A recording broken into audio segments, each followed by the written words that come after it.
how do you know if you're getting enough sleep based on the things that you study? Yes. Because you hear 8 hours. Yeah. How many hours do you sleep, by the way? The older I get, the more boring I am. So I would say 9 or 10. Yeah, I love that.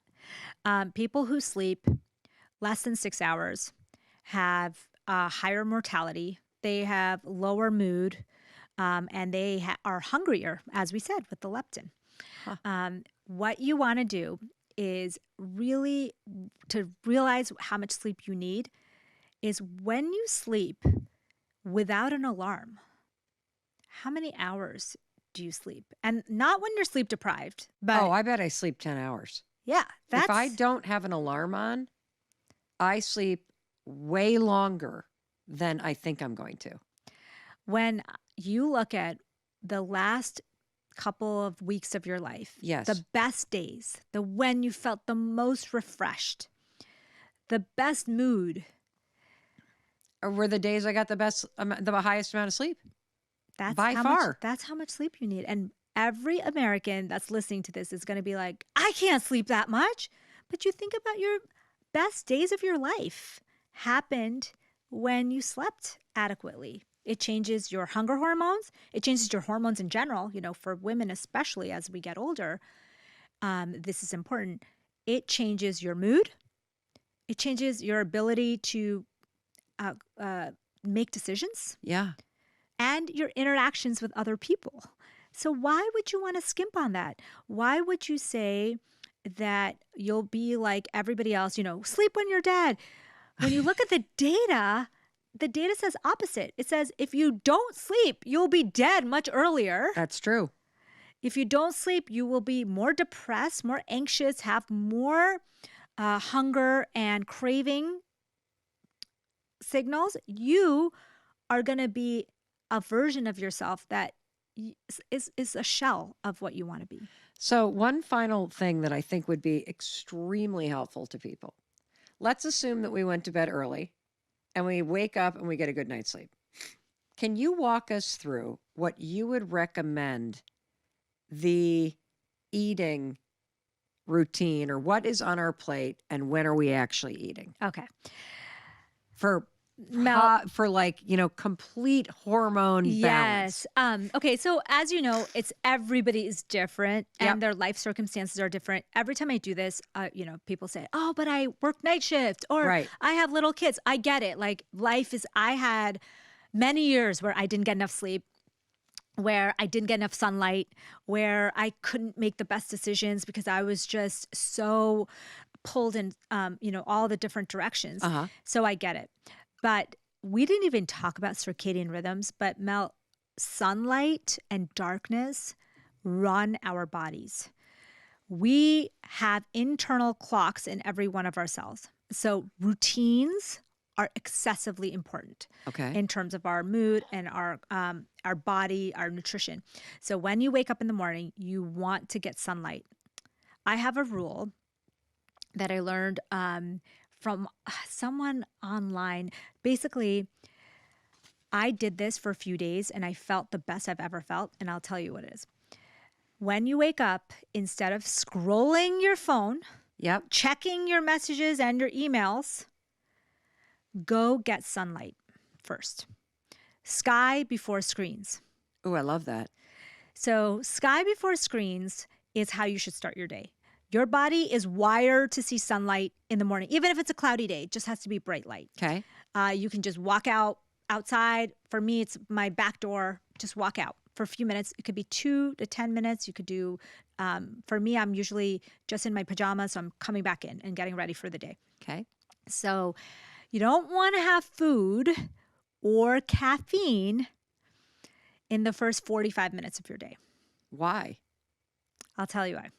When you wake up, you feel groggy, right? Yep. That grogginess is mostly from adenosine in your brain. Adenosine. Okay. And it clears out, as you know, within 30, 40 minutes, it clears out. Then you have your coffee. Then you eat your food. And the reason why is coffee, the way it works, it blocks our adenosine receptor. So that means that It doesn't help get rid of that adenosine. It just blocks it from actually binding. Okay. So if you don't let the adenosine clear out and you just drink your coffee, when the coffee wears off in a couple of hours, that adenosine's still there. And it just binds those Oh. receptors and you feel excessively tired. And that's why you think you need another cup of coffee. And then you're fully dependent, like the people that wake up and they need the coffee right then, and then they need it again at like 10 o'clock, and then they need it again at 1 o'clock. It's because you're not letting that adenosine Whoa. go. Okay. You need to let that clear out. I'm guilty of this. So Yes. I am going to try this tomorrow. I am going to absolutely have my coffee and then, oh, no, I'm not. I'm going to wake up. I'm going to wait 45 minutes. Then I'm going to have my coffee. I'm going to see if I have a craving for a second cup. Yes. That is fascinating. Okay. So you want to let it clear out naturally because it's not going to clear out naturally if you start the caffeine cycle right away. Got okay? it. So clear it out for 45 minutes. Get our son in. What's next? Eat. Okay. So No intermittent fasting. I love intermittent fasting Then why are we eating? because I do it the opposite way. Talk to me. There's very good evidence that for thousands of years, we ate in one scheduled way, Okay. which is daylight hours. Oh. There was no microwaves, Uber Eats, they had a fire and you'd maybe eat an hour or two after sundown. That's it, right? Yep. You are not snacking at midnight. There's nowhere to store the food thousands of years ago.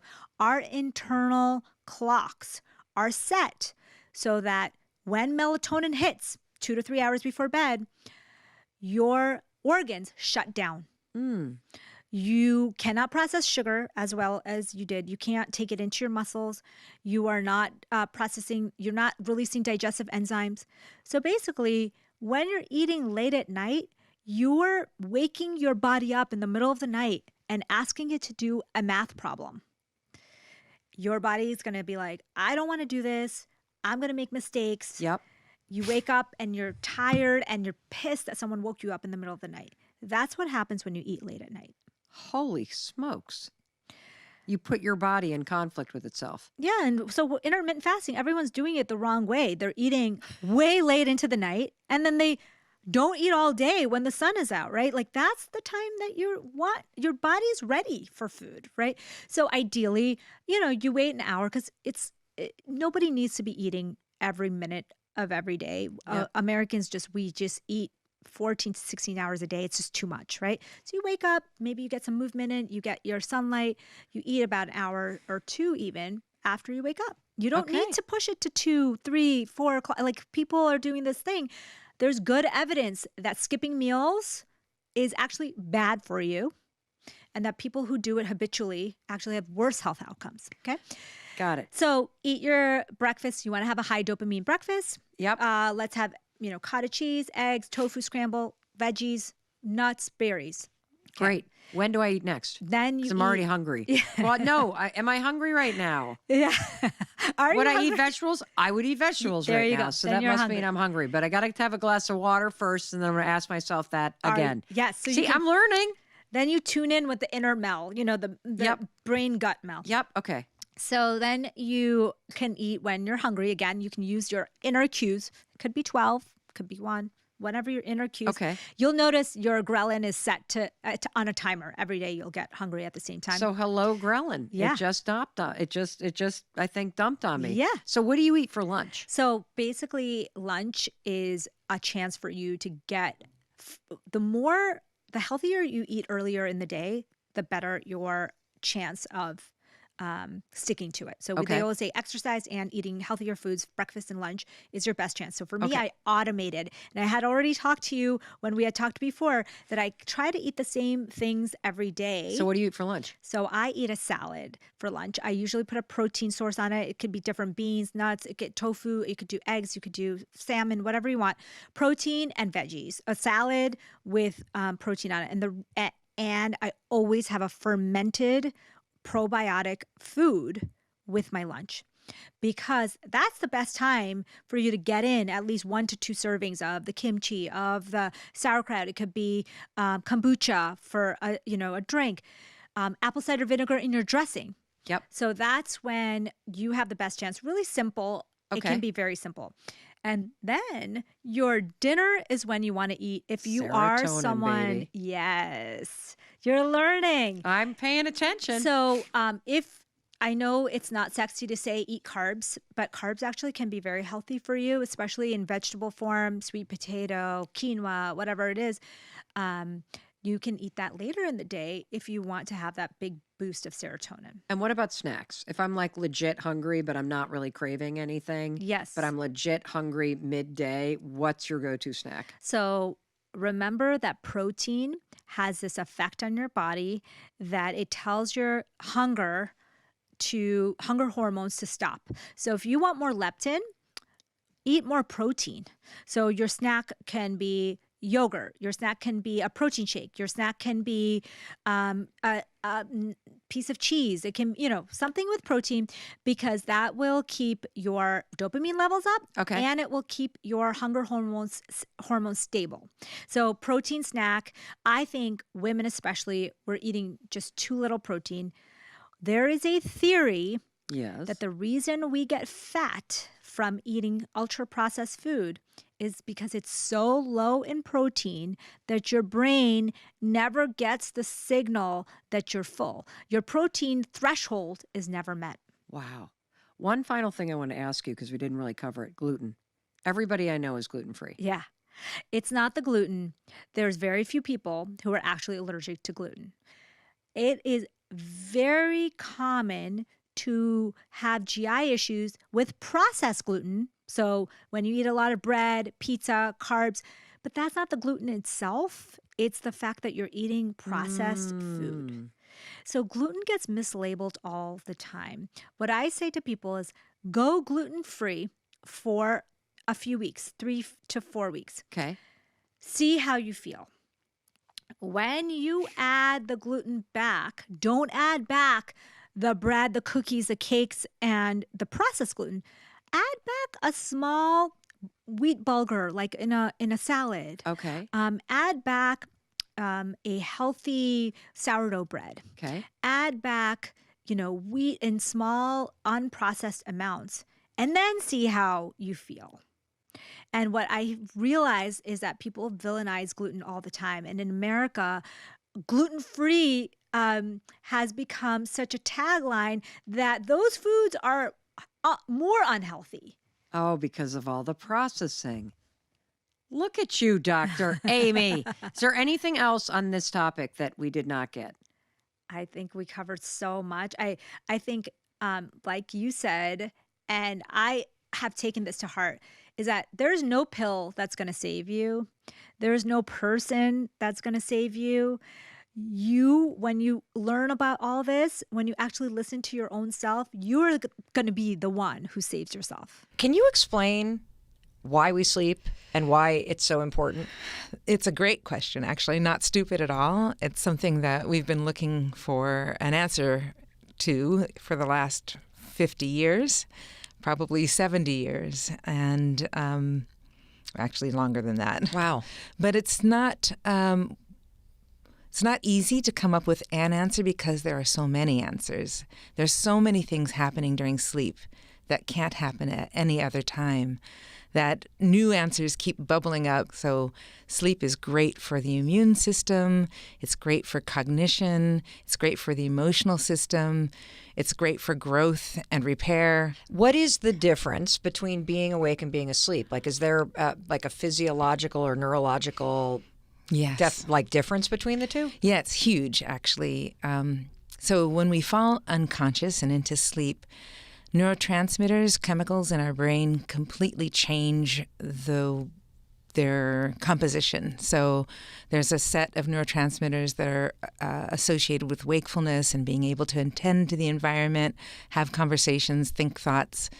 And they just completely switch when we fall asleep. So that one main one, which is called acetylcholine, which is really important for attention to the environment, switches off. And that's very characteristic of non-REM sleep, which is the first states we normally go into when we fall asleep. So acetylcholine turns off.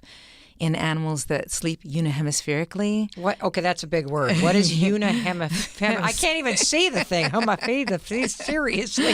Yes, unihemispherically means one hemisphere at a time. We have two hemispheres in our brain, and each hemisphere controls half of our body. And so the right hemisphere controls the left half of our body. So one hemisphere of the brain is asleep and the other hemisphere is awake. And the hemisphere that's asleep switches off the attention acetylcholine neurotransmitter, the chemical. But your brain is doing all kinds of essential things that can't be done during wakefulness. It's another quote-unquote work time. It feels quite different than waking work. Then you can justify, hey, I need this. I'm going to feel better. I'm going to be able to tackle my next day better. It never even occurred to me that it goes way beyond rest, because what we're about to learn today is there's all these really critical health and mind health like functions that can only happen when part of the brain is in sleep mode. Is that right? That's right. Holy Absolutely. cow. Yeah. So why don't we start with what the perfect night's sleep, based on your 30 years of research. Right. What does a perfect night's sleep look like? Just so that we have a benchmark for what would be ideal. I think if you just look at a 10-year-old, you'll get what the perfect night's sleep looks like. They sleep beautifully. They have a beautiful homeostatic, which means it responds to what you're doing during the day, response and how long you've been awake. They have a beautiful circadian, which means their body knows what time of day it is and what time they should go to sleep and what time they should wake up. And so the 10-year-old's sleep is perfect. Don't ever wake up a 10-year-old if you can possibly help it. They're doing a lot of really important things. And after that, our sleep changes during our teenage years, and we need just as much sleep as a 10-year-old, which is about 10 hours or 9 or 8 to 10 hours for sure. But teenagers' circadian rhythms change a little bit so that they fall asleep a little later and want to wake up a little later. So it's also a beautiful night's sleep if they are calm and not too engaged with social media at the wrong times. But anyway, that's a great night's sleep. Our sleep is actually pretty great until we're about 40 or 50 years old. And then varying, depending on the individual, your sleep can start to become less efficient. And so what does a perfect night's sleep look like in terms of how long you sleep, the various phases of sleep? Right. Okay, so the perfect night's sleep for health as an adult is something around 7.5, 8 hours plus or minus an hour, something like that. Okay. You should be awakened by the sunlight, essentially. So that's something that resets our clock every day. And then so you kind of work back from there, from the time you need to awaken to get at least 7.5, 8 hours of sleep a night.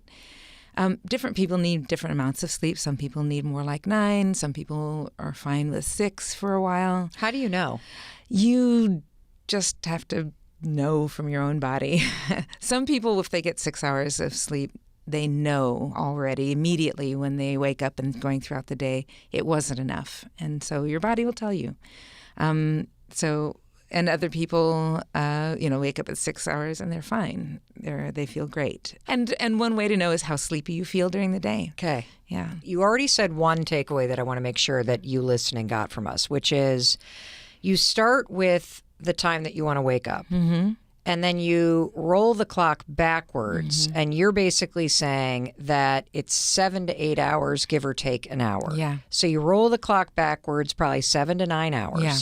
And that's when you need to fall asleep. Mm-hmm. That's right. And what happens when you fall asleep? Like, what are the phases that we go through as we're sleeping? The very first stage is, of course, dozing. And we don't really know when we're dozing, except that, we sort of come conscious once in a while and say, oh, wow, okay, what happened in the last couple minutes? I don't know.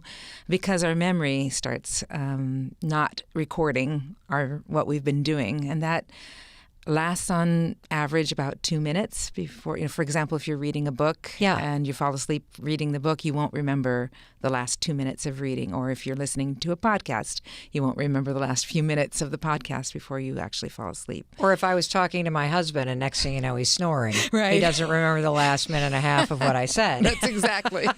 Exactly. So there's that dozing period, which I rather like. I love that sort of, you kind of drift from your mind spinning to all of a sudden almost like you're floating in a pool. Right. That only lasts 2 minutes? No, stage 1 is variable. It's about, 2 to 5 minutes, something like that. Okay, and you need that sort of stage 1 of dozing to get into stage 2. What happens next? Then stage 2 is really an exciting stage. So between stage 1 and stage 2, there's something called hypnagogic hallucinations, which I'm not even going to try. Hypnagogic hallucinations? Hallucinations. Yeah. Okay. So it's our brain losing hold of reality, and all kinds of imagination things happen. For example, it can be as boring as feeling like you're falling off a step because not all of parts of your brain are asleep at the same time as you kind of drift into it. And so you feel the muscles relaxing and part of your brain says, I'm falling. And, and the hallucination is incorporated into that feeling of falling. And so you think, you're falling off a step. Wait, is that why they call it falling asleep? That makes so much sense. And I have had that experience before where I do that dozing. My favorite part, kind of drift off into the pillow. But then I, every night, have like a jerking sensation. And it is like falling. It's almost like you're moving into the phase where your body is clumsily trying to turn your muscles off so you can drift into the deeper one. That's pretty cool. Now I know why I do that. Or it can be as horrifying as feeling like there's a monster jumping on your chest and shaking you. And it can be very, very disturbing as well if you wake up from it. So they're pretty vivid hallucinations, almost like the dreams we have in REM sleep, only you don't have the atonia, which is all your muscles being inhibited to prevent you from acting out the dreams. So oftentimes people, if they have a vivid hallucination that's scary, can wake up from that and then feel like, oh, what just happened? Was there a monster in my room? Really? I think that's the idea of nightmares. Comes from that idea of just the hallucinations, the weird hallucinations. And this is as your brain is sort of trying to drop itself into a deeper state of sleep. Yep. Oh, interesting. Yeah. I didn't know that. Yeah, and not everybody, and most people, in fact, don't wake up from that N2. It's called N1 is dozing, N2 is that state of sleep which has pretty vivid dreams, kind of, but they're not long story-like dreams like we have in REM sleep, but we'll get to that in a minute. So then from N2, which our brain is very active, we go into N3, which is also a time of activity, but it's really synchronous activity, like waves of activity going through our brain, and it's disconnected in time, one wave from another, so consciousness can't be maintained. And if you wake someone up out of N3 sleep, slow wave sleep, and ask them what they were dreaming, they will not report having dreamed anything. It will be, a blank slate. And it's actually pretty hard to wake someone up out of that state. It's called a deep sleep. And what's the purpose? You use the word wave. Like what is actually happening in your body when you're in that third phase and the wave is happening? Yeah. So that's a time when we know that our brain is cleaning itself, actually. Wait, what? Yes. It's cleaning itself? Yeah, it's cleaning itself. Of what? Of all the junk that builds up during the daytime when we're awake and alert. What kind of junk builds up? Well, proteins get unfolded and, so things break down, energy is used. All of that gets restored in that deep state of sleep. So, what would happen if you didn't get that deep stage of sleep and the cleaning wave? I'm seeing like somebody coming in after a big party and cleaning up all the cups. Right. It's like this wave comes through your brain? It's like a wave cleansing the brain, yes. And there's one per minute or so, actually one per per second, actually. So a lot more often than that. And it sweeps from front to back. And it just pushes all the junk into your cerebral spinal fluid and out into your Is that why my body. back hurts? I don't think just so, kidding. but yeah, that's a good question. So if you don't get it, you actually don't get a chance to clean your brain like that. So you really need it. And that's the sleep you get mostly in the first half of the night after you fall asleep. So you go from N1 to N2 to N3. N3 lasts, 20 to 30 minutes or so, and then you go back into N2 briefly, and then into REM sleep, which is it's called REM sleep. And How is that different than the waves? So, it's very different. It's actually also called paradoxical sleep because if you look at brain activity, it looks just like someone's awake. really? Why? And thoughts are going through, and dreams are happening. It's really strong imagery in your dreams, and that's when if you wake someone up out of that state of REM sleep, they will always report a dream, 90% of the time. Even people who, if you ask, say, oh, I never dream or I never remember my dreams, if you wake them up out of that stage, they'll remember. It's the reason why I think the reason why people don't remember their dreams is because they are solidly asleep and don't wake up out of that state. So don't worry, you are dreaming. What is your brain doing? When you're dreaming? Yeah, in that REM stage. You are, well, first of all, you're creating dreams. It's also important for the process of creativity and for changing your mind. It's actually an extremely plastic state. So it's paradoxical because electrically it looks like wakefulness, but chemically it's very different. So two of the neurochemicals that are off during dream state are two neurochemicals that keep you attuned to things that are novel and that are coming in from the outside world and help you learn from things in the outside world. And those are norepinephrine and serotonin. They are off during REM sleep, so you're attuned internally to internal thoughts and internal images. And so you can actually build your own schema from the things that you learned during the day that are now registered in your brain. It's not a time for new learning. It's not a time for listening to new podcasts and getting that information in. It's a time to assimilate the things that you've already learned into coherent patterns that make sense. I want to see if I can give that back to you to make sure that you listening are tracking, because I just had a big whoa, aha kind of moment here. So you said that the first 4 hours of sleep are critical for creativity. And I've also, I think, read in your research that it's also critical for the making of memories. Yeah, for the assimilation of memories. What is the difference between making and assimilation of memories? So making memories requires us to pay attention to things in the outside world and put them together. And assimilating means you've taken those things from the outside world and now you're putting them together into packets we call schema, which are related pieces of information. And it's good for creativity because these new pieces of information get assimilated into different schema in ways that we can't do when we're awake. Okay, I think I'm actually getting this. Okay. You're basically saying that neuroplasticity isn't happening when we're learning.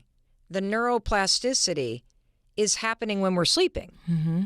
There's that saying in the exercise world that your abs are made in the kitchen, not in the gym, because of food being medicine. And what you're basically saying is habits are made in your bedroom while you're sleeping, not while you're out in your life living, because that's when your brain locks in all the learning that you did today.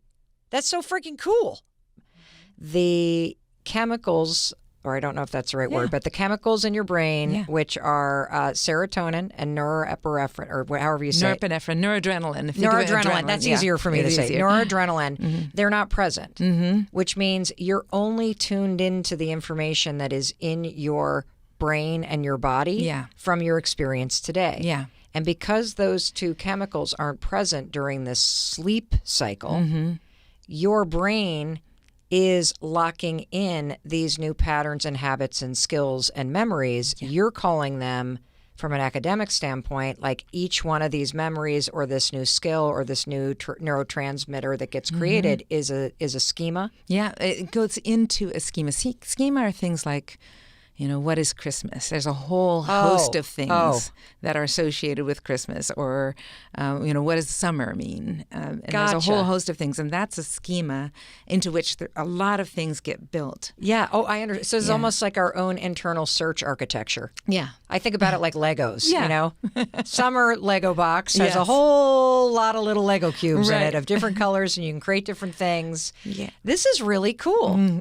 And so neuroplasticity and habit formation, one of the huge takeaways that you've already given us is that sleep is critical for that to happen. Like you have to have sleep in order to have that formation happening in your brain. That's and body. right. Because during the day you can assemble you can collect these Lego pieces, but you don't assemble them into a coherent schema. Wow. Yeah. I think if you think of sleep as laziness or a time when you're not doing anything, then it's harder to justify in our workaholic world that, of that time we spend asleep. But instead, if you know that your brain is doing all kinds of essential things that can't be done during wakefulness, it's another quote unquote work time, even though it's a pleasant work time and it feels quite different than waking wakefulness, waking work. Then you can justify, hey, I need this. I'm going to feel better. I'm going to be able to tackle my next day better. And so you can schedule it in just like you schedule everything else in to your life. I'm sorry. I just think this is so cool. Now, I also read that sleep cycles last about 90 minutes. What does that even mean, and what is in a sleep cycle, and why should we care? Right. Yeah. On average, it's 90 minutes, and that's when you go from N1 to N2 to N3 to N2 to REM. And that whole process takes, on average, in us about 90 minutes. In other animals, it's shorter or longer. So we don't know why it takes the amount of time it does, but it seems to be important that it happens in the order that it happens, because if you disturb that order, if you get rid of one element of it, the whole process does not work nearly as efficiently or at all. So, for example, if you just eliminate the REM sleep part, you can't consolidate your memories and put them together. If you eliminate the deep, slow wave sleep part, the N3 state, the cleaning part, you will wake up with a junky brain and not be as efficient and able to handle the day. Well, that kind of makes sense, because if you haven't brought the Zamboni into your brain to clean out all the junk, yes, then you're not working with a clear palette when it comes to locking in the things that are new. Yeah, that's right. Exactly. And so how many sleep cycles do we do in a night? About 5. A 5 would be ideal, actually. So that's 4, 5, 6 and a half, 7 hours of sleep, something like that. The first sleep cycle is a little longer than 90 minutes, probably because that N3 state is a little longer. And you don't have as much of it in the later part, the last half of the night. You don't have nearly as much N3 sleep. So if you miss the first half of the night, you'll miss most of that N3 sleep, which is the cleaning stage. So you don't want to miss that first half. How would you miss the first half? Well, staying up too late, staying up 3 hours later than you normally do. If you go to bed at 11 and now it's 2 in the morning and you're falling asleep, you'll get lots of that REM sleep, but you won't get near as much, if at all, any of that cleaning state. Okay, hold on. Now I'm confused. Okay, because I thought that if you fall asleep, that's like, let's just say the clock's at 0. You fall asleep, whether it's at 9 o'clock at night or 1 o'clock in the morning. That's hour 0. No. No. Wait, what? Your body knows what time it is of day it is. So your body knows the difference between 9 o'clock at night and 2 in the morning.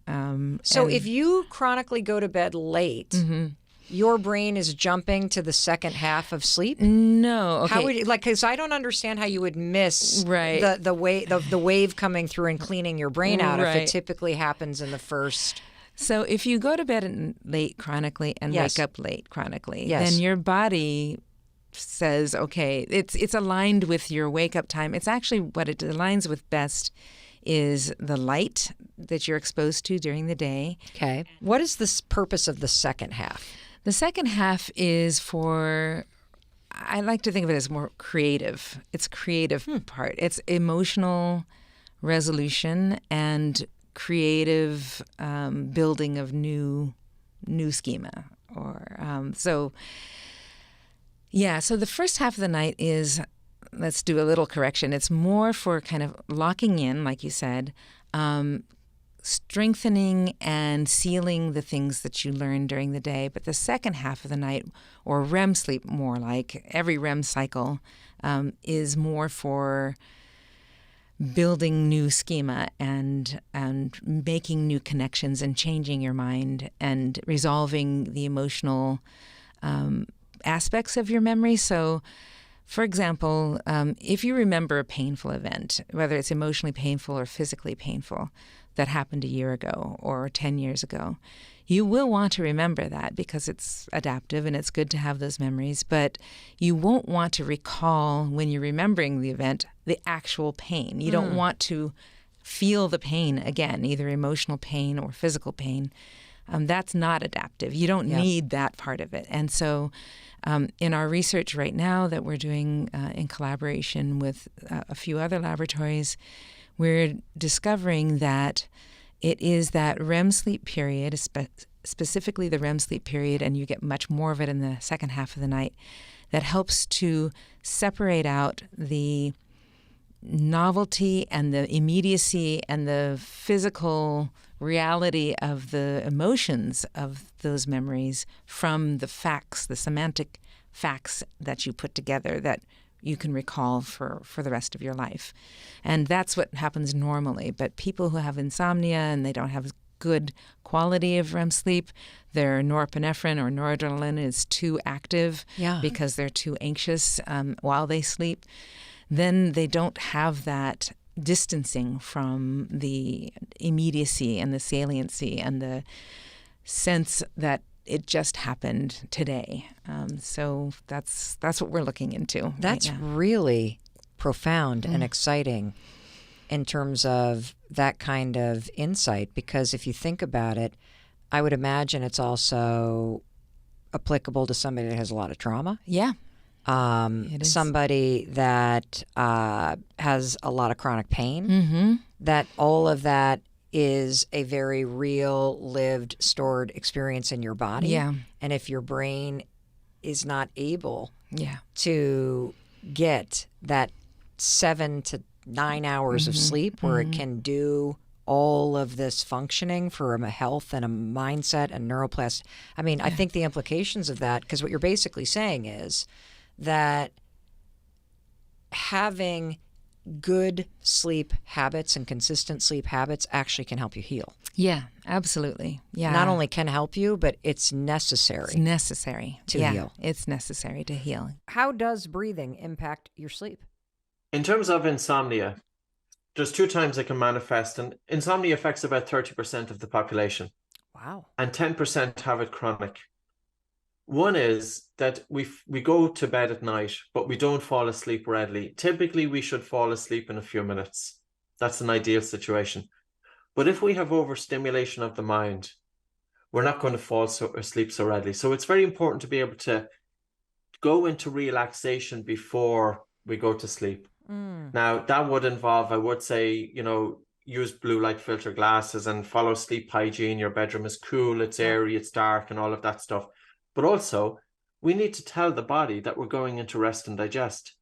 So you could be sitting down, you might be watching some light TV, you might have your blue light filter glasses on, and as you're sitting there, really take a soft breath in through your nose, almost that you're breathing less air.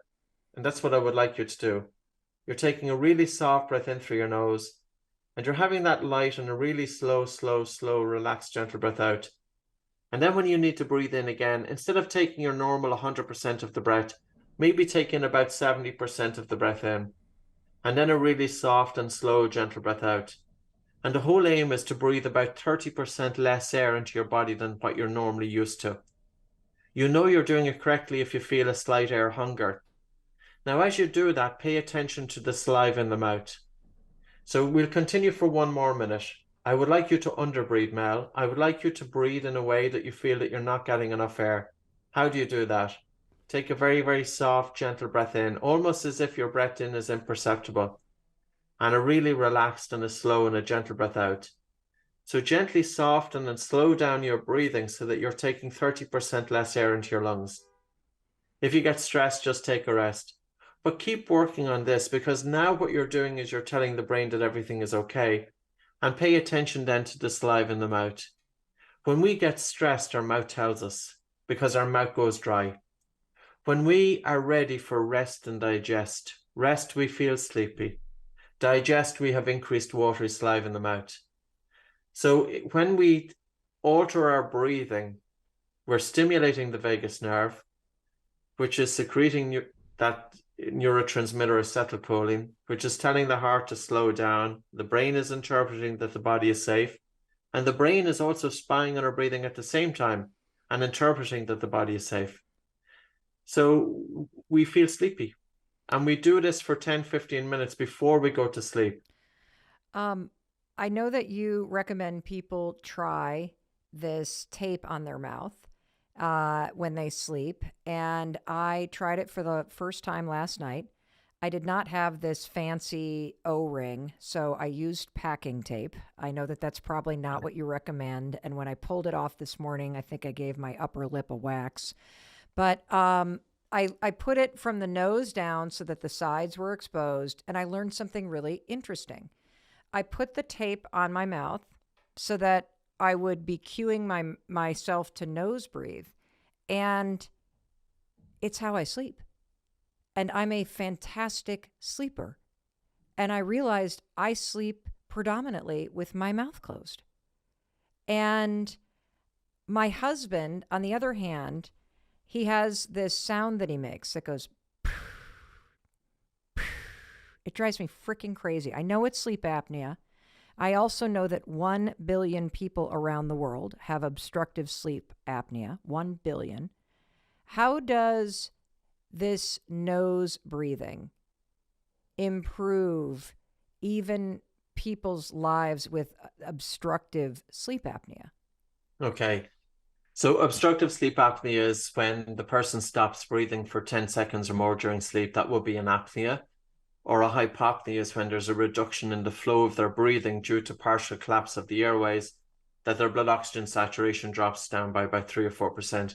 The problem with sleep apnea is that it arouses you from deep sleep, but it's very stressful. It's very stressful on the cardiovascular system. There are 4 characteristics in obstructive sleep apnea. It's not just the anatomy. So insomnia that we spoke about earlier on is one of them. So it's very important to be able to downregulate. Upper airway muscle recruitment, getting these muscles to do their job is very important. There's a therapy called myofunctional therapy that's excellent for that. Mouth closed with the tongue resting up in the roof of the mouth with good recruitment of the diaphragm helps to open up the airway. So you think of the typical middle-aged man. We're drinking a few beers. We're putting weight on the belly. This is impacting the movement of the diaphragm. We're now breathing more up our chest. This is reducing lung volume and the throat collapses more easily. Our diaphragm breathing muscle, as I said earlier, is connected with the brain, but the diaphragm is also connected with the upper airway dilator muscles in the throat. Oh. So coming back to mouth puffing, and the mouth closed is really important with obstructive sleep apnea. And there are a group of people with severe obstructive sleep apnea and people who may be obese as well. They're more prone to mouth puffing. You still need to allow them to mouth puff during sleep. And we were lucky with the design of the tape, the Myo tape, because it allows the mouth puffing. Whereas before that, we were using 3M 1-inch micropore tape, which is going right across the lips, but that doesn't allow mouth puffing, and that can make sleep apnea worse in some people. Oh. So I'm going to come back to sleep apnea with taping of the mouth. Tested in people with mild obstructive sleep apnea, just getting your mouth closed reduces the AHI, which is sleep apnea severity by 33%. Wow. So just by getting the mouth closed, that's not looking at how do you improve your breathing patterns. If you have somebody with obstructive sleep apnea and they bring nose breathing into their everyday life, they learn to slow down their breathing. They learn to have good recruitment of the diaphragm, all simple skills that you bring into your everyday life. That will help your sleep apnea. For moderate to severe, overall, it helps when you get the mouth closed also. But for some people with moderate to severe, they need to be allowed to mouth puff. So whatever you use as support to get the lips together, make sure it allows you to mouth puff.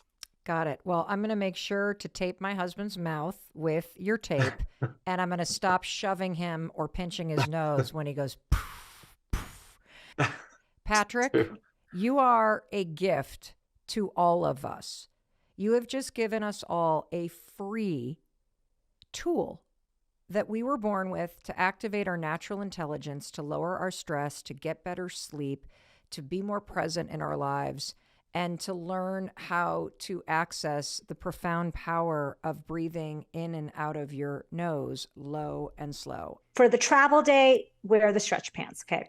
Got it. Okay, first of all, ladies and gentlemen, let's give a round of applause for Triple Bird certified Dr. Amy Shaw, who just told us all, soft pants, people, soft pants. You're traveling, you're feeling bloated. Let's get rid of the zippers and the buttons, soft pants. So Yeah. I got it. I'm taking it away. I am following it. Yeah. And where, like you talked about the intestines and the stomach, is that where this is happening, or are there other parts of your body involved when bloat is happening to you?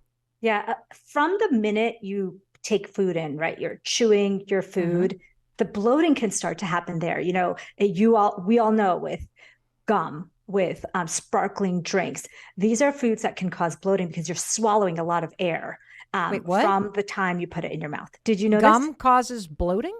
Yeah. Did you not know this? No. So Sparkling beverages causes bloating? yeah. What? I didn't. So yeah, you need to know this. This is why I'm telling you, this is the reset. So sugar-free gum, which is all gum now, right? You can't really get gum. I think Bazooka used to be like our gum when we were younger that had real sugar, but now it's all sugar substitute gum. And those sugar substitutes are very irritating to our gut bacteria. And just the act of swallowing a lot of air, you know, when chewing gum can kind of push that air down into all the way. It's one tube, right? So from your mouth to the esophagus, to the stomach, to the small intestine and the large intestine. So it's all one tube. So it can start from up there. Then you have people like us who are always in a rush and always eating too fast. And so it can even be an issue with just eating too fast, and it's going through that one system, that one tube from your mouth to your anus too fast, and you're not taking breaks and you're not chewing enough. And so it starts with, it's not just a particular food, it's just that you're eating food too fast, right? And then you have foods like the foods that you consider super healthy: Brussels sprouts, broccoli, cauliflower, cabbage. And Mel, you're being a great student. You're like, I want to eat all the fiber in one day. Yeah. And that is going to create a havoc in your gut, because your gut bacteria are going to be like, we love this fiber, but not all at once. It's like giving them too much work in one day, especially when they're not used to it. And so you're going to get a lot of gas production while they're trying to digest this. So it can happen in your mouth. It can happen in your esophagus because you're eating too fast. It can happen in your stomach because you ate too many really hard to digest fibrous foods. It can happen in your small intestine and then in your large intestine too. So it's like all the way through. You can get bloating from different causes. Okay. Can we just stop on that? I have so many questions. I'm trying not to go all over the place, because now you've sparked my interest, because all those things you ticked off, I did not know that sparkling beverages, gum, or eating all these things that I would say are super healthy foods like broccoli and Brussels sprouts and cabbage and that kind of stuff, that actually can contribute to bloat. So thank you for explaining that. I want to focus on the foods that you just mentioned: cabbage, broccoli, and Brussels sprouts. Let's just call the trifecta right there, because if I hear you correctly, you're basically saying if you're already bloated and you throw that into your system, you're going to literally inflate the balloon even more. Yes. However, when you debloat and you get your gut back into balance so that your gut bacteria aren't mad at you anymore, introducing those into your diet, not as a smorgasbord, but as part of what you're eating, is part of keeping the gut bacteria healthy. Is that correct? That's right. So Okay. if you're at a party and there's this like raw cruciferous vegetable plate, I don't know if you've ever seen, like, I don't know why people. Cruciferous? What is that Those word? are that's the family that we're talking about: the cauliflowers, the broccoli, the Brussels sprouts, the cabbage. So a lot of times those four are related, so they're like siblings. The they're siblings. cruciferouses. Cruciferous family, and they have these amazing sulfur compounds that are so good for like cancer reduction and inflammation reduction. So they're like powerhouse vegetables. Okay. But often at a party, they're like on a tray, like raw, right? Yes. And I don't know about you, but I have had a few too many of those at once, and Yes.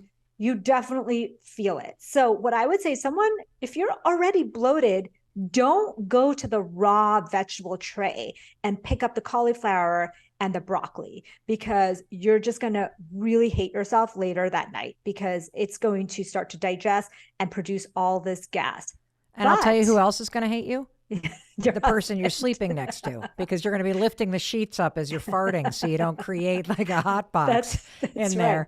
But you know what's great about you telling us that is because if I'm feeling uncomfortable in my pants, and if I'm feeling bloated, especially, if you're in like wedding season or the holiday seasons or you're on a vacation, I would walk up to a raw vegetable plate and I would go, oh, I should clearly have some broccoli and some cauliflower because I feel bloated right now. And I didn't know until you just said it that would literally stoke the flames and make me feel worse if I'm already feeling bloated and my gut bacteria is mad. So what do I eat instead? Okay. And then I want to tell you another one. Okay. That will do the same thing. So say you're at a party and you wake up the next day and you're like, oh, I feel so bloated. I feel hungover or whatever. I feel bad. And you take a whole bunch of ibuprofen or aspirin, right? That is going to make you more bloated. And a lot of people, this is my morning routine after a party. What are you talking about? So medications are a big cause of bloating, especially NSAIDs. So for what's an NSAID? What do you mean an NSAID? Ibuprofen and Motrin and naproxen. Those are kind of a class, again, cousins in a group of medications called NSAIDs, non-steroidal anti-inflammatory medication. So NSAIDs all have kind of the same mechanism of action. So, some people like naproxen, some people like ibuprofen, some people like Motrin, and all these different versions, but they're all the same parent medication. Same with aspirin. Aspirin's very similar to all of them. But their side effect is bloating. And so you ate a bunch of cruciferous vegetables, you took a bunch of ibuprofen, and it's the week before your period, and then you wake up and you're like, oh my God, I look 6 months pregnant. And that's what is happening. And so I'm going to tell you what you need to do to kind of reset that. Thank God. I hear a lot about gluten and bloating. So is there a connection? Like, what are the foods other than the cruciferouses that you just explained? What are the foods that tend to cause bloating in people? Gluten is definitely one of them. I mean, we all know there's so many people out there who feel bloated after pizza and bread and pasta. And sometimes it's not necessarily a gluten. Like, you can have a sourdough bread and be okay, but you have, pizza and you're not. So it's not necessarily sometimes the gluten itself, but the way it's prepared. There's also, I think 68% of the world population is lactose intolerant. And what does that mean? That means that when you eat dairy foods, you get bloated because your body can't break down the lactose sugar. Oh. I don't know. Are you one of those people? So everybody's I have different, no right? idea. So 68% of the world population, it can't digest a glass of milk or a big scoop of ice cream. They get bloated from it. What are some other like symptoms Yeah. or things that you've seen in helping people to reset their gut, Dr. Shaw? Well, I talk about this all the time, but your mood and cravings has a huge connection to your gut. So we talk about this gut brain connection. And so just to bring it back to hormones again, is like, when you're bloated or it's right before your period, you feel bloated, or you're in menopause, you feel bloated, but you also feel really like sad, and you feel like, you're craving certain foods. And so what we're learning now is that this disordered gut bacteria that's happening, and for that, it's, hormone based situational, but is disrupting things in our brain. And we have this gut brain connection. And so if you're feeling kind of down, fatigued, having cravings for strange things, that could be your gut bacteria talking to you and saying, like, I don't feel good. And we're sending signals to your brain that we need to be healed. And Mel, nobody, even in modern medicine, this is not talked about. Very few people, when they go to the doctor and they say, I'm depressed, I'm anxious, I'm feeling tired all the time, very few doctors are going to be like, let's look into your gut health. Like, it's not even, it's like, go, here's some medicine, here's some antidepressants, or go talk to someone. They don't even think that it's related, but it's completely related. I mean, we have study after study after study saying, like, okay, take some fiber, and all of a sudden people get improved cravings and mood, and, eat some fermented food, and all of a sudden they feel better. So there's a huge connection with mood and feelings of anxiety.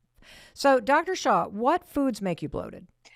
So we talked about cruciferous vegetables, including your broccoli, Brussels sprouts, cabbage. Okay. We talked about artificial sweeteners, like in your Diet Coke and in your gum, etc. Those are huge causes of bloating. We talked about sparkling drinks being a cause of bloating. We talked about dairy for so many people, gluten for so many people, high amounts of sugar for so many people. I actually, in my plan, like in my gut reset plan, I have every single person take out the foods that they think are triggering, like gluten, dairy, white sugar, and put themselves on a food elimination diet at least for a week, if not 4 weeks, to identify which foods are triggering your bloating. So for me, it was gluten and dairy and sugar. And for a lot of people, it is all three. But for some people, it's just one of the two. So for some people, it's all three. So you have to do a food elimination diet. Did you know, Mel, that food sensitivity testing is not validated? And all those tests that people get for food sensitivity, it's in 2023, we don't have a validated food sensitivity test. We can tell food allergies, like if you're going to have anaphylaxis to peanut, we have a test for that. But there's no test that's better than a food elimination diet for checking for your food sensitivities, the foods that are causing you to bloat. Let me see if I'm following you. Because I was about to ask you, how would you know if you're lactose intolerant? How would you know if you are sensitive to gluten? Because you asked me, Mel, are you lactose intolerant? I'm like, I have no idea. I have whole milk in my coffee every morning. I eat cottage cheese. I love that SKYR yogurt. Yeah. So I don't know. I'm ingesting this stuff. I don't burp afterwards. I don't fart afterwards that I know of. But so am I bloated by it? I don't know. So are you saying that the only way to determine whether or not you are getting bloated or triggered by certain foods is to eliminate them from your diet and then to see what happens when you add them back in? Yes, the gold standard for food-related gut discomfort is to eliminate the foods and to add it back. When you add it back, that's really the test. I don't know if you've ever, gone a long time without eating, say, certain food, and then you add it back to your diet, and then you get like this huge bloating reaction. That's the sensitive food that you are eating. So you're only going to know if you're lactose intolerant or if you're not tolerant to dairy if you stop eating it and then you add it back and see what happens to you. That's like the gold standard for checking which foods that trigger you. So there's certain foods that trigger everyone, but there's certain food groups that trigger only few people. Like the insoluble fiber is like a thing that bloats everyone.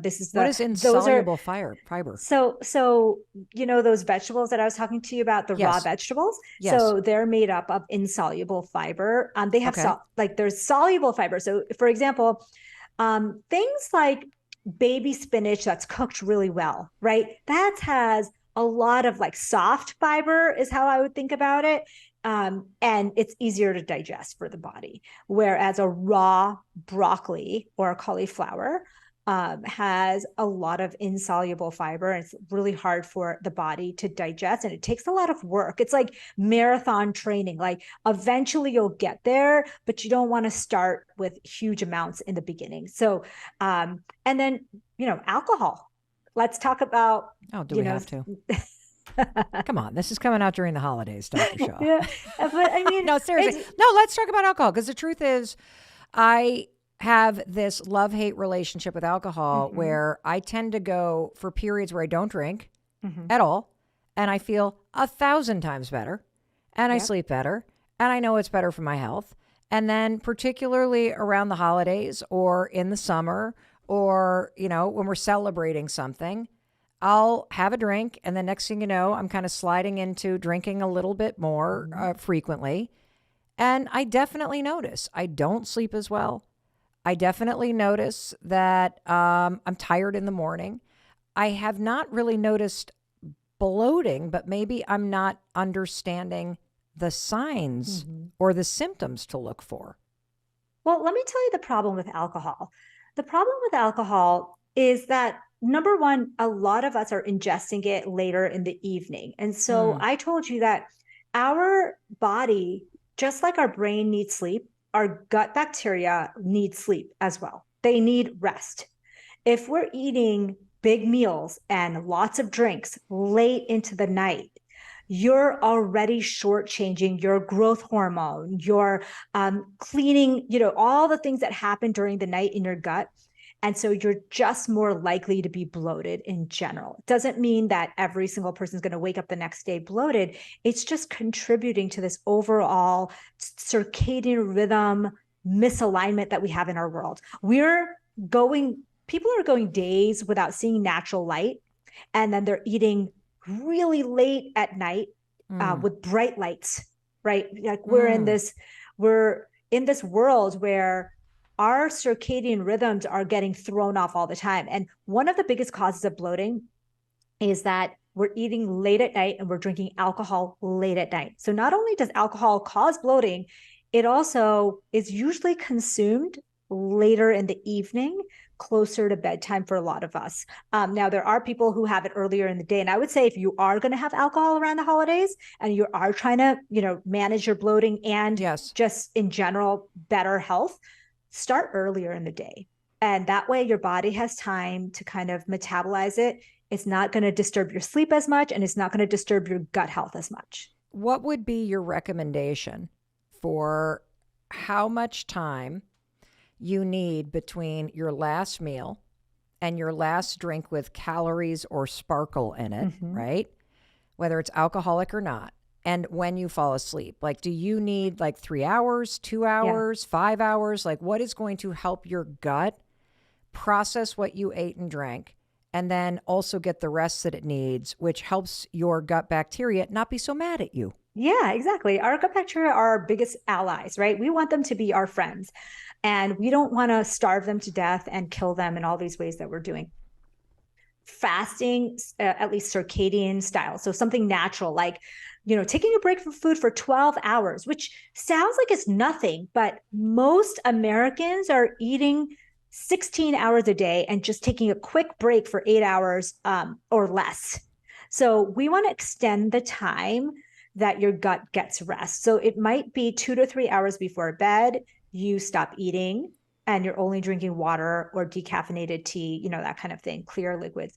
And then go 12, 13, 14. So maybe 6 p.m. to 6 a.m., 7 p.m. to 7 a.m. That would be ideal timings according to circadian rhythms. You just said that the average person is eating for 16 hours a day. And I stopped for a second and thought, oh my God, you're right. Because you start eating the second you wake up and you eat until you go to bed. And I've never heard anybody talk about the fact that we're eating for that long of a period of time.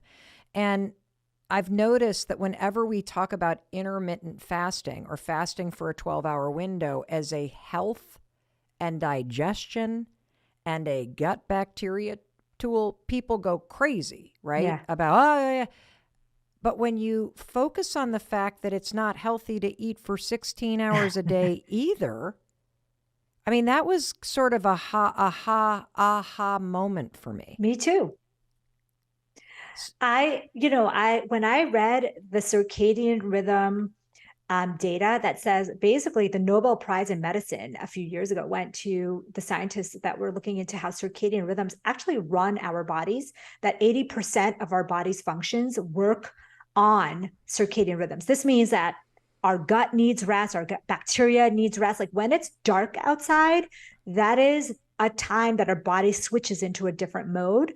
And when I understood that, I was like, wow, why is it that we're eating so late into the night and then we're not giving our gut a break? We know we need sleep. So why don't we ever talk about giving your gut a rest, which is just as important as giving your brain a rest? And that could improve so many things in our body that, and I know, like you have an early dinner, you have a great night's sleep because now you have your growth hormone that is pumping, it's repairing everything.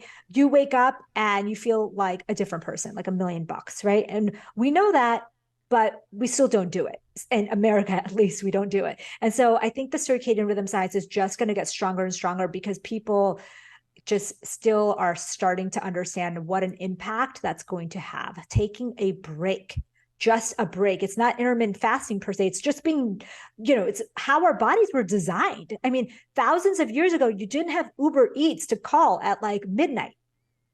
I'm just laughing because I'm sitting here going, it's not like we call sleep intermittent wakefulness. Yeah. It's like, it makes a lot of sense that your medical recommendation based on your expertise is that your gut needs 12 hours of not having to digest food in order to have your gut bacteria remain healthy and have your gut in balance. I mean, it makes sense. Yeah. And we know that how much poor sleep we talk about all the time, right? Poor sleep makes you depressed. Poor sleep makes you eat more. Poor sleep it's the same thing when you get poor gut rest and you're eating all the time. The studies are very clear. Now, why intermittent fasting got such a bad rap is because the colloquial science, I don't want to say bro science, but the science, like the fitness world said, oh, if you want to do intermittent fasting, the way to do it is, eat late into the night and then don't eat all day. Don't eat till 12 or 1 or 2. And that's not been shown in the science to be helpful in weight loss. It's not been shown to be the way to do it in optimal health because our bodies don't work on that cycle. We are supposed to be eating during the wakeful hours. Now, that can be delayed. We don't need to eat first thing in the morning, but eating an early dinner and having the fasting start in the evening is something that I don't see a lot of fitness and, health influencers talk about, which is the way it's supposed to be done. We're supposed to give our body a time to digest. So we get better sleep, better growth hormone production, more rest to our gut so that we can wake up less bloated and we can be happier and healthier. I have this morning routine, the 3 Fs, okay? Every morning, I wake up and I'm like, okay, fasting is number 1. Have I fasted for 12 hours? If I haven't, I'm not going to have my first meal yet. Okay. Because I might've stopped on some days later, 7:38. Right. And I might say, I wake up at 6 and I'm like, okay, I'm not going to eat yet. I'm actually going to go exercise. So fitness is the second F. So fasting, fitness. And then when I'm ready to eat, it's fermented and fiber food. So those 3 F's, fasting, fitness, and the food, those make up my morning routine so that I'm not as bloated. I fix my circadian rhythm so our gut bacteria are happy with us. And we start our day with something that is nourishing for that gut microbiome so that over days and weeks time, we can experience less bloating. We can have better body composition. Who doesn't want that? And better hormone health. First of all, I love it. It's super simple. Secondly, I love the fact that when you said fasting, you basically wake up when you wake up and you go, okay, wait a minute. I'm just not going to eat until I give my gut a 12-hour rest. And so even if you were at, like, let's say you were at a wedding or at a party last night and you were out and you stopped on the way home for some pizza, it was 11 o'clock at night, you're sound asleep by midnight. When you wake up at 9 o'clock in the morning, ask yourself, okay, first F is fasting. 12 hours would be that I don't have my first meal until 11 o'clock this morning. And then you said fitness, which is how much fitness? How long do you need to exercise? Can it be a 10-minute walk? Can it be anything? Like, what is fitness for you? Fitness for me for the morning routine is anything. So total in the day, I want to get about 30 minutes. You want to get 30 minutes of sunlight, of movement. So the best way to get this done and over with and checked off is go for a 30-minute walk and you're done. Yep. And it makes so much sense because our bodies are designed to see light in the morning. We're seeing now, you see all these research coming out about how important it is to get natural light. You just check it all off in one walk because the gut bacteria, did you know that the best probiotic, the best debloating is actually exercise? Because exercise I did not know that. Exercise. I didn't know that. Like, because I was just about to ask you, how does taking a walk for 30 minutes outside stop bloating and help my gut bacteria be happy? How does that help? So just like your gut bacteria need sleep, like I said, they're like organisms, live organisms, and they need rest. They also love when you get sunlight and when you exercise. It makes them very happy. They do this crazy dance that produces these chemicals in your body called short chain fatty acids. They go all over the body. They calm your inflammation. They make you happy. It is the best probiotic you could ever take. That's so cool. I know. That is so cool. We're trying to produce short chain fatty acids through so many different things. Like everyone's like, take this pill to produce short chain fatty acids. Do this. All we have to do is exercise and sunlight, and look, all of a sudden our body produces it for ourselves. Well, the other thing that I like about what you're saying is the second that you said your gut bacteria is mad at you. And if I think in simple terms, which I like to do, because if a concept is simple, I can apply it to my life, right? When you tell me the game here, everybody, is make your gut bacteria happy. And when you tell me that, okay, there's some things that you can do every single day to just make your gut bacteria happy, which is going to help with bloating, which is going to help with how you feel, which is going to help with your mood, Mel, one of which is getting good sleep and getting rest from needing to digest, which you just said is about fasting. The other one is take your gut bacteria for a walk, 30 minutes outside, and all of a sudden it's like doing its happy dance and it's making you feel better. And we all know this to be true. And then you said the third F is fiber and something else. So what does that mean? Fermented and fibrous foods. So, the first meal of your day is your best chance. Research shows that the first meal of the day is statistically shown to be our best chance at improving our health in general, but definitely our gut and hormone health. And what I want to tell every woman out there is that use this opportunity to improve your hormone and gut health. So a perfect breakfast would be something like yogurt, nuts, berries, and maybe some, ginger tea on the side. Okay, like a chai, because ginger and peppermint are two things that you can really take to really make your gut bacteria happy. We know that a tofu scramble or an egg scramble with veggies. So you want high protein, so 30 grams of protein. You got your fiber in there with your vegetables. And if you're having a yogurt or probiotic cottage cheese, or you're going to have a little spoon of sauerkraut or a little glass of water with some raw apple cider vinegar, you're going to get your fermented food. Use your breakfast as your chance to kill it. Like, this is my hormones and my gut bacteria are so happy because I started my morning with a high protein, high fiber, high fermented food breakfast. It makes sense, because if you apply this advice, everybody, around making your gut bacteria happy, you just gave it 12 hours of rest of needing to just take a break from the constant eating.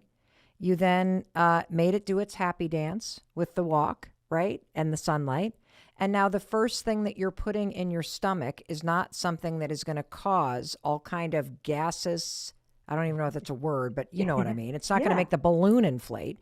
You're dropping into your stomach the things that it needs to work properly for you and stay happy.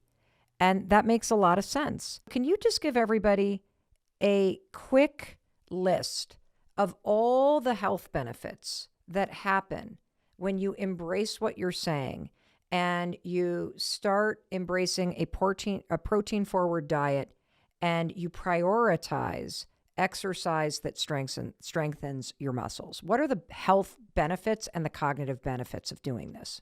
Number one, better blood sugar regulation, better energy. You'll be stronger. You'll have better survivability against nearly any disease or issue or problem that life throws in front of you. Skeletal muscle, again, is the largest endocrine organ system in the body. And what else skeletal muscle is it's a nutrient sensing organ.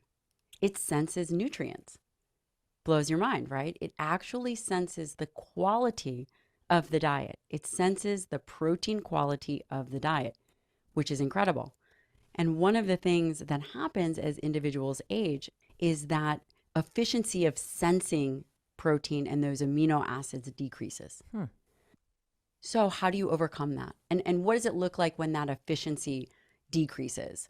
From a very visual perspective, it looks like sarcopenia, which looks like skinny, smaller, frail, elderly individuals.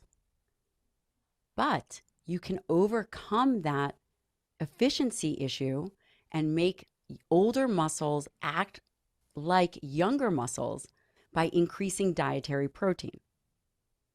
Number one. So now you've taken an older, more mature muscle, you've increased the dietary protein intake, and you can get your skeletal muscle to respond as if it was in your 20s. Wow. What is another health benefit? It's incredible. What's another health benefit of following this protocol and paying attention to this? The other thing is that healthy skeletal muscle is your metabolic sink or your metabolic disposal unit.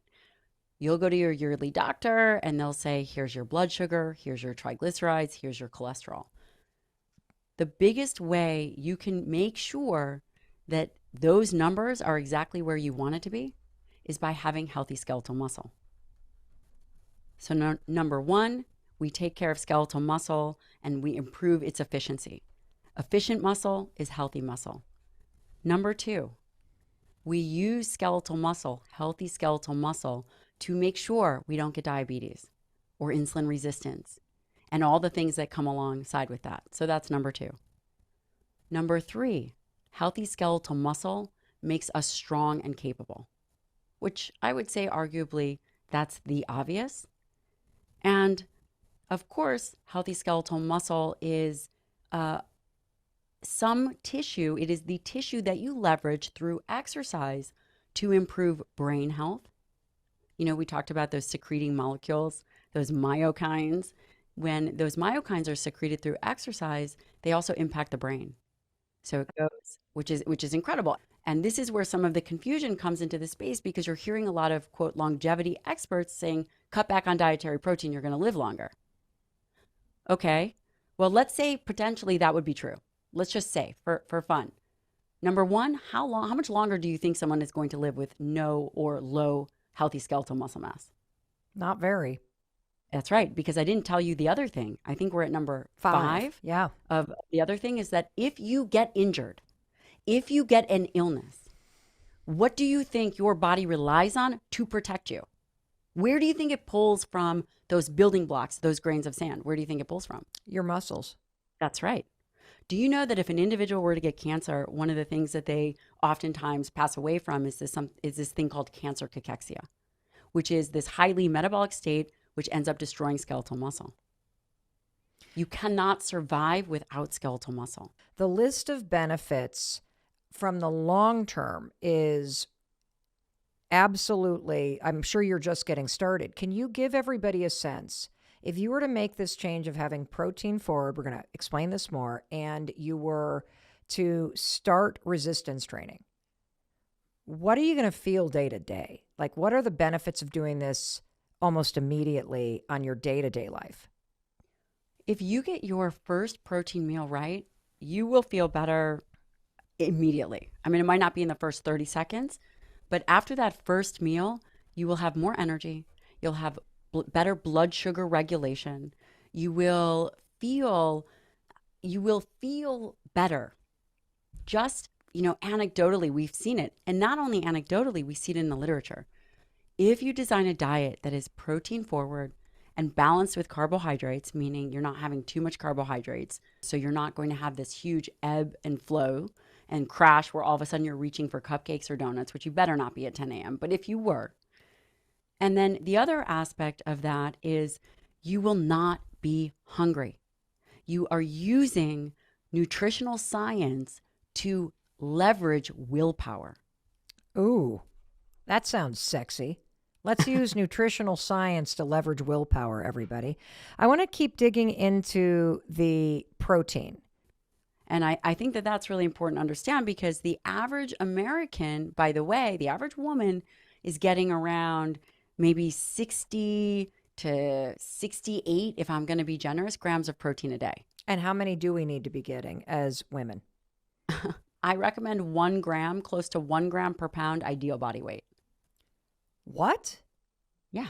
And I even calculated this out for you. Okay, you ready for this? I did this My calculation for you. ideal body weight is 138. That's when I always feel my Okay. best. So for you, if you were my patient, I would say, listen, Mel, in order for us to correct for muscle health, metabolism, satiety, then I would put you at roughly easily a minimum of 100 grams of protein, but between 100 to 120, maybe even 130 grams of protein. I feel like I'm going to gain weight. There I said it. There I said No it. way. I said There's I'm going to no gain way. weight. That sounds like a lot. I think like I'm so indoctrinated. I don't know if there's a salad lobby that has been petitioning all of us psychologically, but I hear that. Intellectually, I know I got to start taking care of my muscle organ. I'm in. I want to think clearer. I want to lose the belly fat. I want to have more energy. God forbid something happen to me. I want to be strong enough to fight it off. I also look at my 85-year-old mother-in-law who has biceps and exercises and resistant trains, and the woman is an Energizer bunny at the age of 86. I want to be like that. And so I'm in.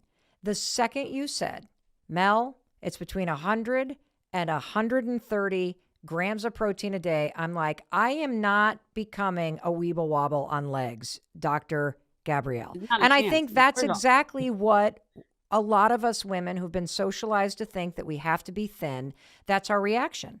But it just goes to show you how fucked up this all is. yes, The it science is. isn't fucked up.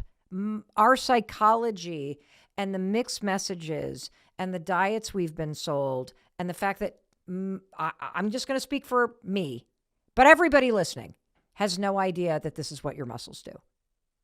Right.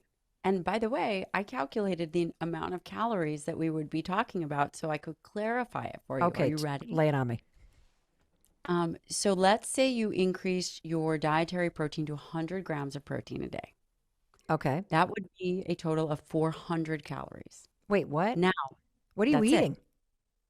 Wait, that's it. But there's something I didn't tell you. Okay.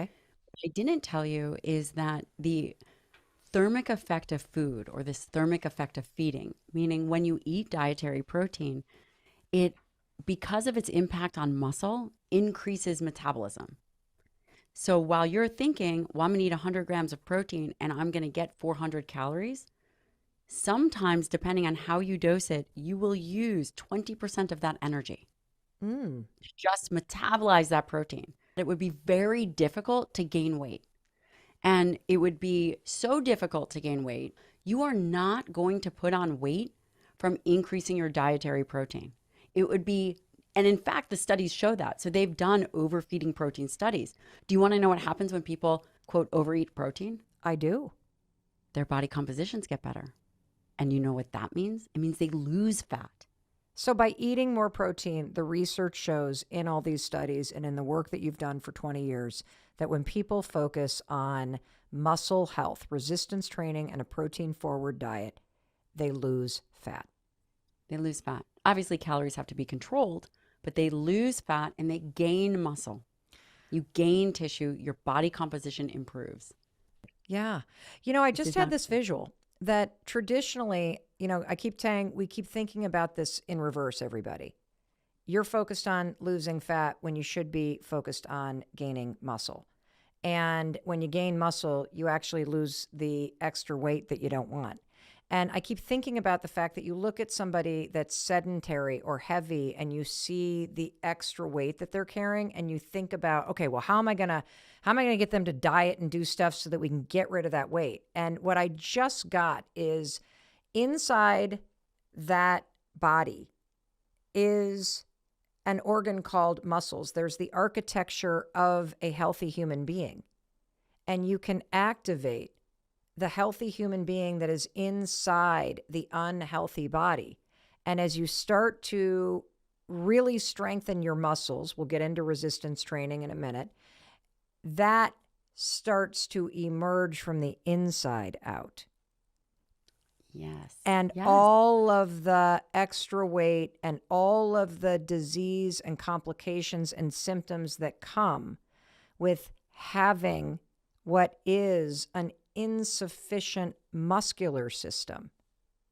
If you start with strengthening from the inside out, it overtakes all of the unhealthy stuff on the outside. And that's what you see emerging. And if you think about these before and after photos that you see in these big, these challenges online or whatever that people use to market diets or weight loss programs or weightlifting programs, we are looking at them wrong.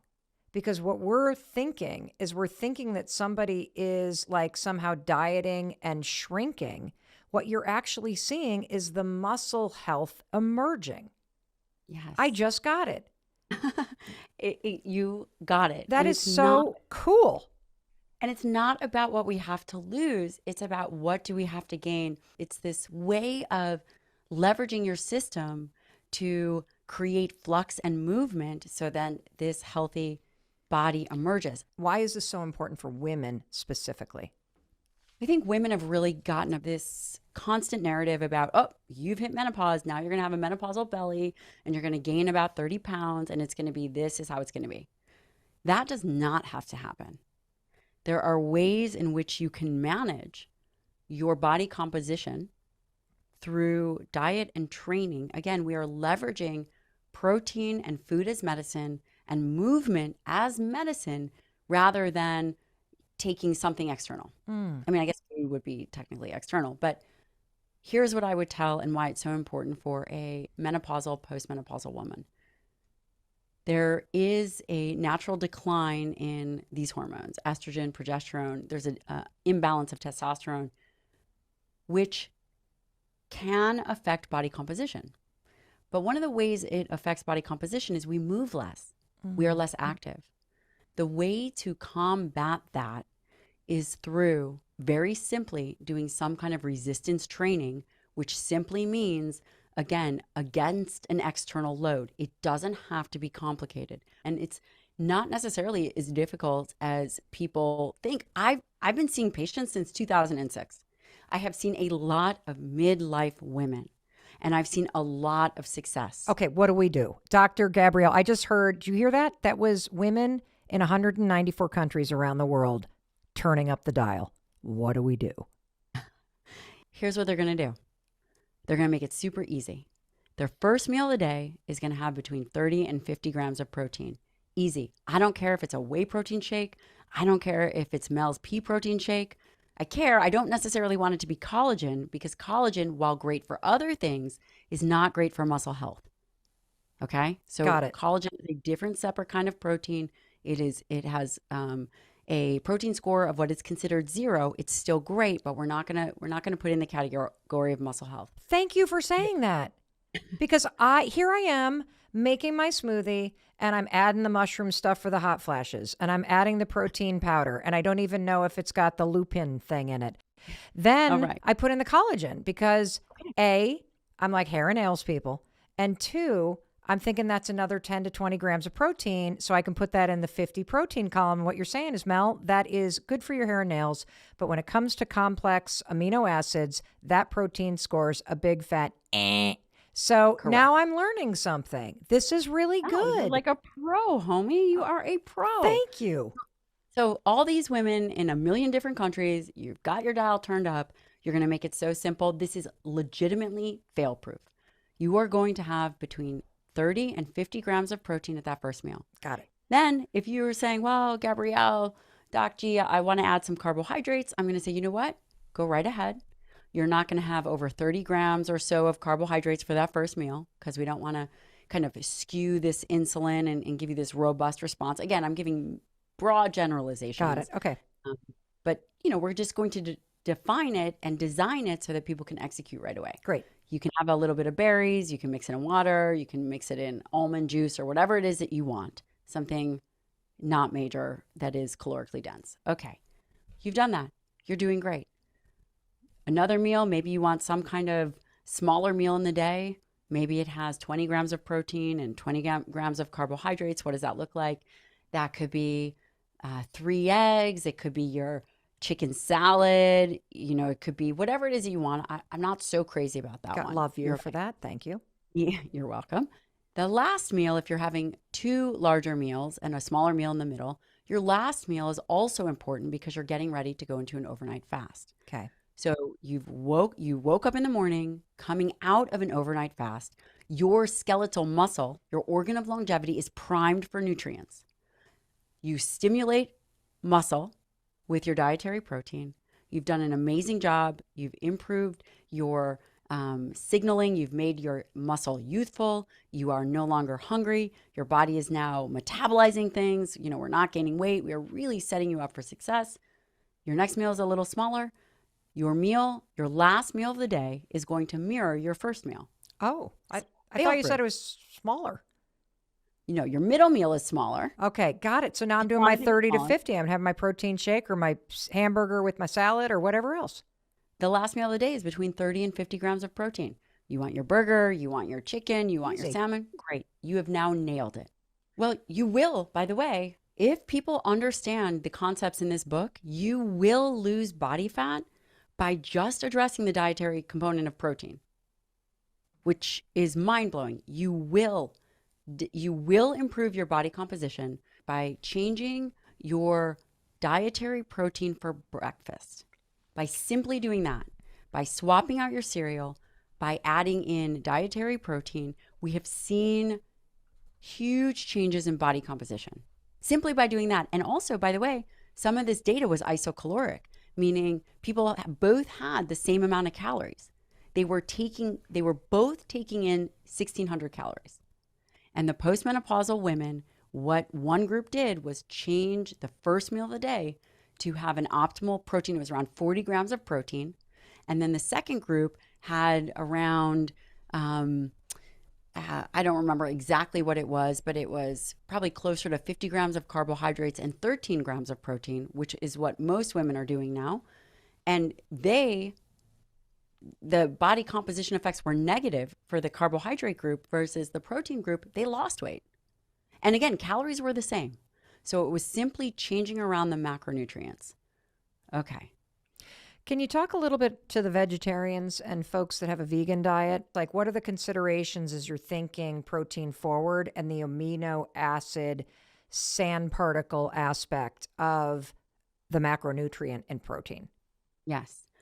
All dietary protein is not created equal. Okay. Ideally, you are eating whole foods. So now this brings us to this category of dietary protein and what makes up dietary protein. How do we score it? How do we think about it? An overarching way to do this very simply is that anything that is of animal nature, that means, does it run? Does it swim? Does it, I don't know, walk? Is a high quality protein. Okay. It is considered a high quality protein. And what defines high quality protein is we talked about that there are 20 different amino acids. Got it. We're obviously not going into those 20, but there are a handful of essential amino acids. And are those not present in plant-based proteins? They're very low in plant-based proteins. So what would you have to do? You would have to over-consume or increase your consumption of these plant-based proteins to bring up that level of essential amino acids. Got it. And I'm going to give you a very clear example. Great. I'm just going to lay it out on there so Do nobody it. has to do any math. Okay. So let's say you are going to eat 3 or 4 ounces of a beef patty, a lean beef patty. That has this essential amino acid leucine. Leucine is the critical amino acid for muscle health. Okay. Now, remember, you and I were talking about how each amino acid had these dual roles, and we weren't going to go into all 20, but there are a handful that are really important and critical for health and well-being. Okay. One of those amino acids is leucine. And leucine, what's so fascinating is that it requires a certain amount to trigger skeletal muscle. So essentially, if you're eating under that amount, then you're not actually stimulating this mechanics of skeletal muscle. Oh. 3 ounces of, 3 to 4 ounces of a lean beef patty would stimulate muscle, would give you this whatever number, 2.5 grams of leucine to trigger the muscle to begin to have this process. If you were to try to do that in quinoa, you would need 6 cups of quinoa because of the difference in the amino acid profile to trigger muscle the same way. Wow. That's not a good plan. Like, first of all, it's a lot of quinoa. Second of all, that's like carbicide. You don't want to be doing that. Carbicide is a word? Yeah, no. Well, it can be now. Wow. I think you should trademark that. Is there a supplement for our friends that are vegetarian or vegan that they can take to up the lysine or to get the amino acids without having to overdose on quinoa? It's important to understand because I sit here and I drink smoothies a lot because they're easy, and I use a plant-based formula. And here I am, like dumping more scoops in, thinking I'm loading up and I'm protein forward, and you're sitting here telling me, not really, not necessarily, because it No, might not you have the are. thing on it. But you know what? But I know I'm doing something, and that's better than nothing. But You are. You are. Mel, I'm going to interrupt you because you're doing great. thank you. So the plant-based protein powders is a way to begin to balance these amino acids because they've made it in a way where they've balanced these Oh, amino acids. okay. So this is a way to do it.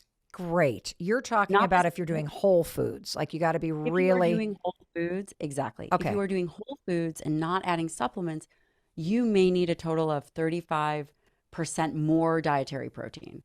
I So- love that. Okay. Hey, it's Mel. Thank you so much for being here. If you enjoyed that video, by God, please subscribe because I don't want you to miss a thing. Thank you so much for being here. We've got so much amazing stuff coming. Thank you so much for sending this stuff to your friends and your family. I love you. We create these videos for you. So make sure you subscribe. Mwah.